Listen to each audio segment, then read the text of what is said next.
Tsy mijanona ela fa 3 minitra fotsiny zaho miaraka mijanona aminareo tanareo le zavatra nahitsika tamin'ny Leandro Rajoelina tamin'ny resaka Predator. Ny zavatra hitako dia dito amin'ny page keto feno be dia be manao signalement contre ny pageko zany. Tena hoe feno be dia be mihitsy manao signalement contre ny pageko depuis que ça m'attaqué andreo karahan'ireo.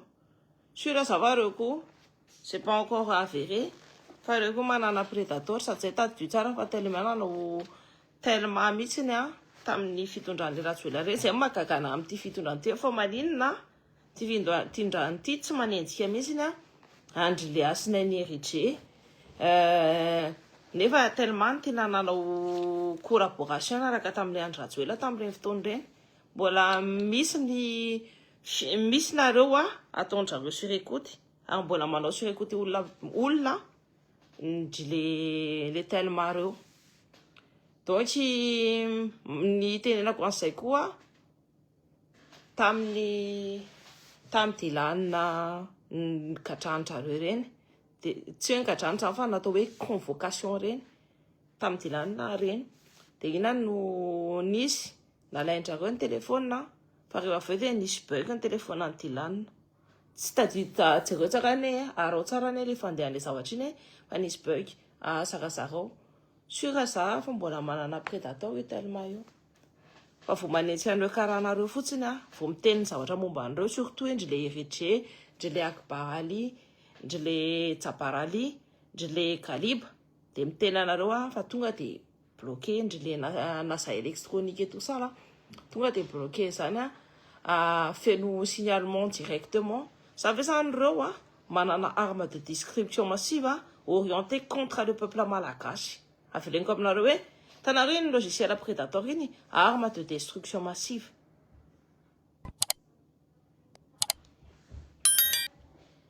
Dia ny compte fac BDB tonga dia mirongatra be tonga eto amin'ny pageko eto. Tadidinareo koa rehefa zako le nanao an'le Jetax dia tonga dia compte fac BDB ny tonga nanao signalement sy nanao anina. Rehefa zako manometraka lien amin'ny momban'olona za tsy miteny hoe mino fandana manadiady dia sûr anareo rehefa avy hoe tena marina tenen'ny kalasinika iny fa matoa misy lien teneny hoe ty misy lien momba an'ity misy lien momba an'ity misy zao an'ity misy zao an'ity dia ndana manadiady fa tsy adala za miteny an'ireny zavatra ireny ary nareo hatramin'izay nanaraka anahy tena nakopy tsara mihitsy hoe zay zavatra navoakako na dia lasa nafalilainga ara tamby sur le couteau marina foana iny rehefa mitantara mijery dia marina iny tsy hoe zako miteny hoe mpaminany fa za mianalizy za tena tsy hanao mpaminany aminareo mihitsy fa c'est que de l'analyse de la situation actuelle.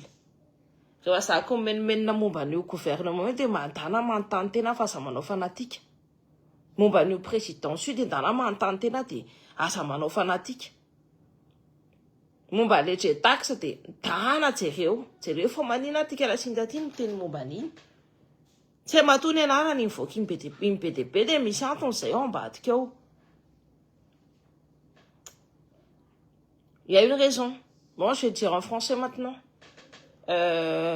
Vous avez remarqué que sur mon compte, il y a toujours des signalements.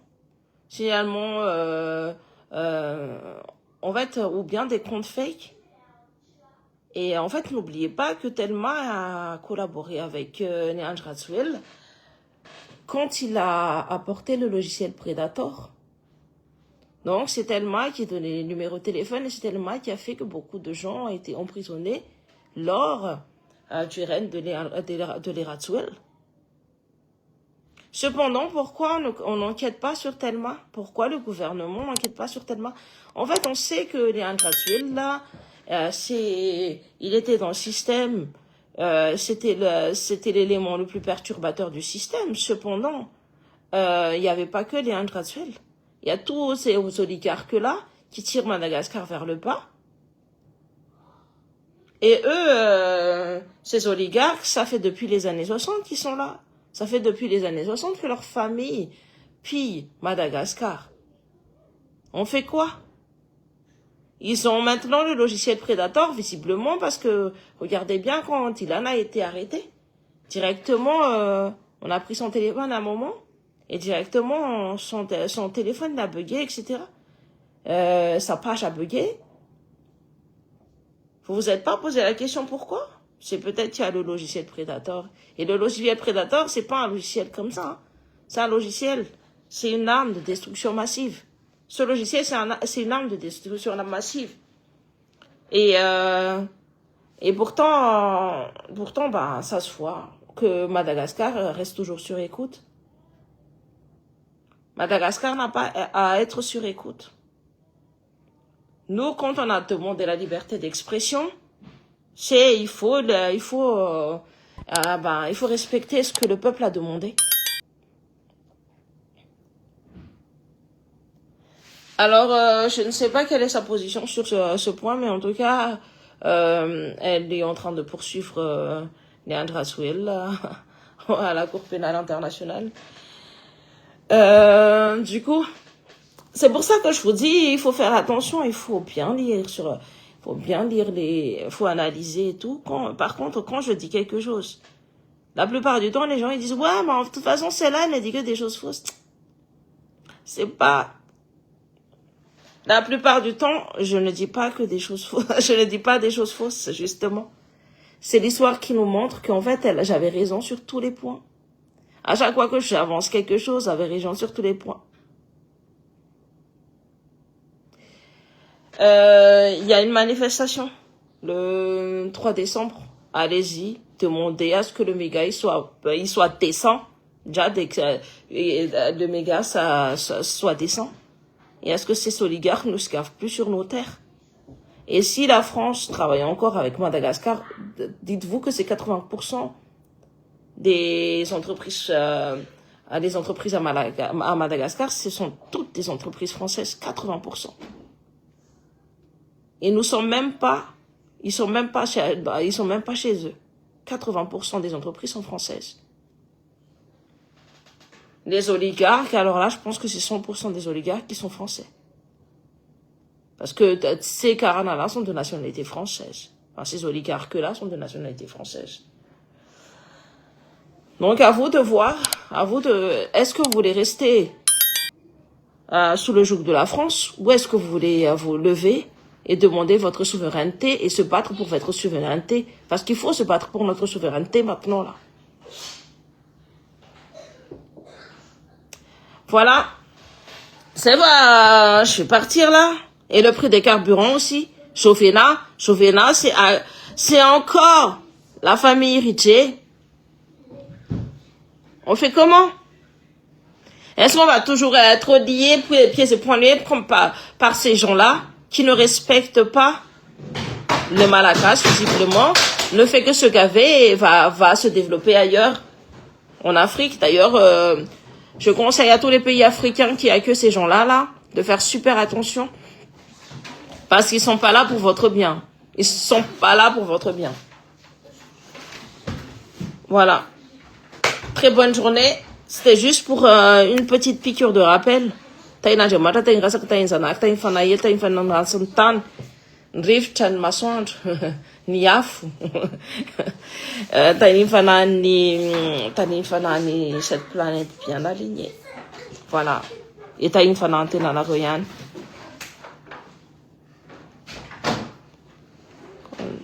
Colonel tonga teo. Ah bah écoute, on va voir ce qui va s'y passer, mais en tout cas misy miteny hono hoe asitsika an'le hono satria asinantsika nisy hono miteny hoe na izy ara misy raha anakarana. Donc voilà, c'est zany hono.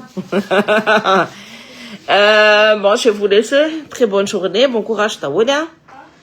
Bonjour Ranzar, Ftitsu, bonjour daholy tout le monde. Bonjour Florence Sago. Bonjour Jocelyne Sialonine. Et très bonne journée daholy nareo, mirary tontolo andro mahafinaritra ho anao sy ho anareo. Merci. Sy mirary tontolo andro mahafinaritra ho anareo koa. Tena miazakazaka ilay toe drara.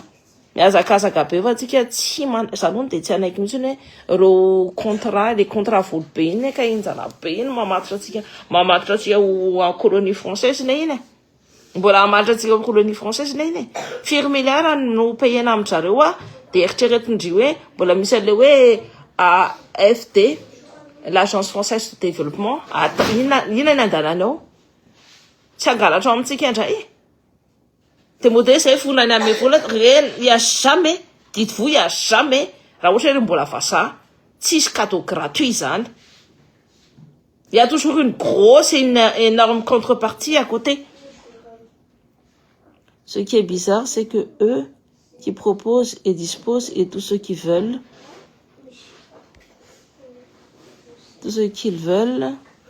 l'État doit suivre bêtement, bien évidemment, alors que c'est pas à eux de décider sur nos terres. Les terres malakas sont souveraines.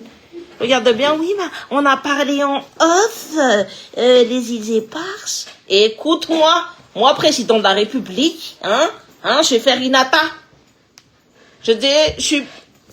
Attends, c'est... C'était quoi déjà ta chanson? Princesse. Ouais, princesse. Je suis... Attends. Je suis Tsunade par Hinata. Je suis liée au Kage par Sakura. Le disciple Sakamoto, aussi dangereux que Zoro. Tu sais, Hinata, elle est comme ça. Hein. Voilà. Donc, voilà. Bonne journée, là. Rendez-vous le 3 ans. Il faut qu'on montre. Il faut, et maintenant, sauf ton ami, manontre les libertés d'expression. Ce qui est son tenue, manongan. Tchan, mais c'est les is, tchan, but. Fan but, tsika, de mamneo ni eftra tsika, mba tsy iverena ny zavatra ratsy tsony. De raha tsika tsy miteny de vao may tsika mihinana tsy fihinana. Fa raha tsika miteny, de na io le président io angamba niof, peut-être qu'il va reculer sur les décisions qu'il a prises. C'est les is. Et peut-être qu'il va écouter le peuple. Et peut-être que il va commencer à vraiment regarder les appelle t'offre avec eux sorti. Alors on a vraiment tiktenena. On a enfant de nous avons fara water we mbola enfant de water mfano wa mpeni. De gama tsini s'appelle t'offre ato. C'est bon pisupe. Ny fivavahana da anisan'ny tsy mampandrosony eto Madagasikara tapany faharoa. Ny antony de satria lasa fitaovana politika le fivavahana misy eto.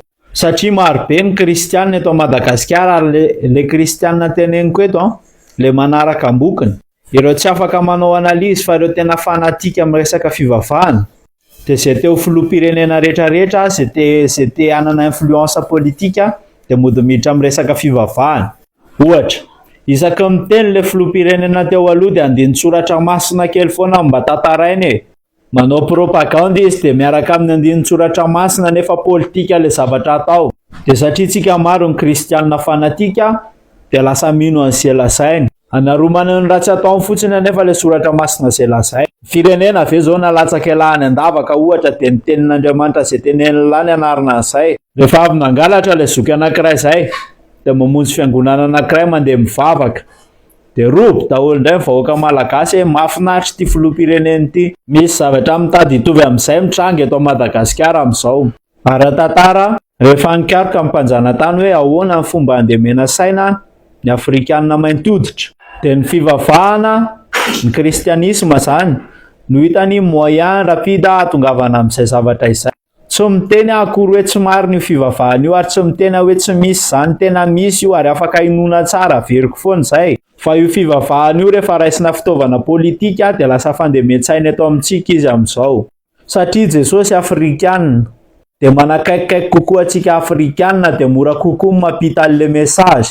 De nampidirina tao anatin'ny toe-tsain'ny gasy amin'izay hoe ohatra zao ny fomba fisainan'i Jesosy de iny marina. Fa nampidirina miaraka amin'izay konkoa hoe ohatra zao zany ny tokony fomba atao raha vao tsy zay de tsy mifanaraka amin'ny fomba fisainan'i Jesosy. De iny indray nefa le fomba fisainana mpanjanaka fotsiny, zay zavatra tiany tenenina amin'ny intérêt an'zareo, mitondra ho amin'ny intérêt an'zareo, zay fotsiny napasiny tamin'ny. Teto Madagasikara nefa civilisation vao miforona vao aingana, mbola tsy afaka mandanjalanja, mbola tsy lasa lavitra le fisainana. Mazava ho azy fa miditra amin'izay le resaka fanatisme, lasa fanatika fotsiny, tsy afaka mandinika tsony izy.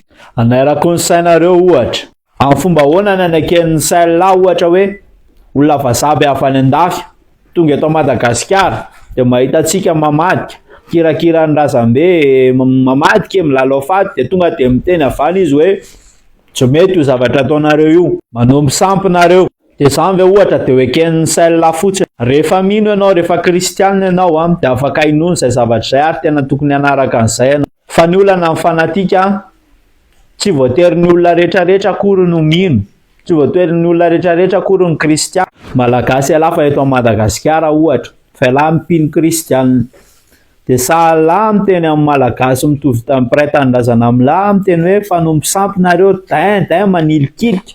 Nefa eto Madagasikara anisan'ny tena identité antsika malagasy nefa izany hoe famadihana izany ohatra. Rehefa tsy mahavita ninina amin'ny filoham-pirenena anankiray dia mody miteny an'Andriamanitra izy amin'izay isika mba afaka hoe mamindra fo, mba afaka miantra. Ohatra, mila hoentina mbavaka mafy ty firenena ty ozy izy ry zareo izy le filoham-pirenena fa satria tena mbola mila ady be. Ny zavatra nametrahana an'ilay filoham-pirenena nefa tsy hitondra mbavaka fa hiasa. Fa tsika gasy fanatika dia amintsika mandeza ny zavatra tenenina izany, mety tsara izany zavatra tenenina. Satria tsika gasy fanatika dia afaka rebirebena amin'ny hoe noho ny tsy finoantsika malagasy no mampatonga ny firenena tsy mandroso, fa tsy nialatra be vavataon'ny mpitondra sy ny tsy fivakisan-dohan'ireo olona izay mentsika amin'ny fahefana. Mora kokoa amin'ireo mpitondra ireo no miteny hoe asan-devolony tsy mampandroso amin'ny Madagasikara noho ny hoe incapable ry zareo. Alaivo sary an-tsaina izao hoe Israely, le firenena arovan'Andriamanitra, manana bomba atomika iarovany amin'ny fireneny. Dia ny fireneny lahy nefany arovan'Andriamanitra ny Israely. Tsy haiko hoe aiza amin'izay ilay misy miklosy.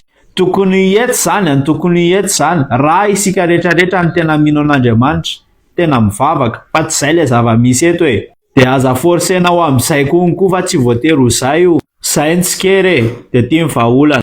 Raha hiditra amin'ny fanafonana ny laïcité de l'État ny fitondrana amin'izao dia forceo daholo ary ny olombelona rehetrarehetra eto Madagasikara ho kristianina satria nareo mpitondra tsy inona kristianina. Rehefa tsy izay dia avao ny rarahan'ny fanjakana sy ny rarahan'ny fivavahana sy ny rarahan'ny maha-olon-tsotra anao. Makaleo be ilay olona mihebohebo kristianina sy tia an'Andriamanitra nefa tena mangalatra koa foana rehefa latsinainy. Raha filoham-pirenena ianao ka kristianina dia gardeo manokana ny maha-kristianina anao fa ilainay ianao amin'ny maha-filoham-pirenena anao fa tsy amin'ny maha-kristianina anao. Aleo hijanona amin'ny populisme e.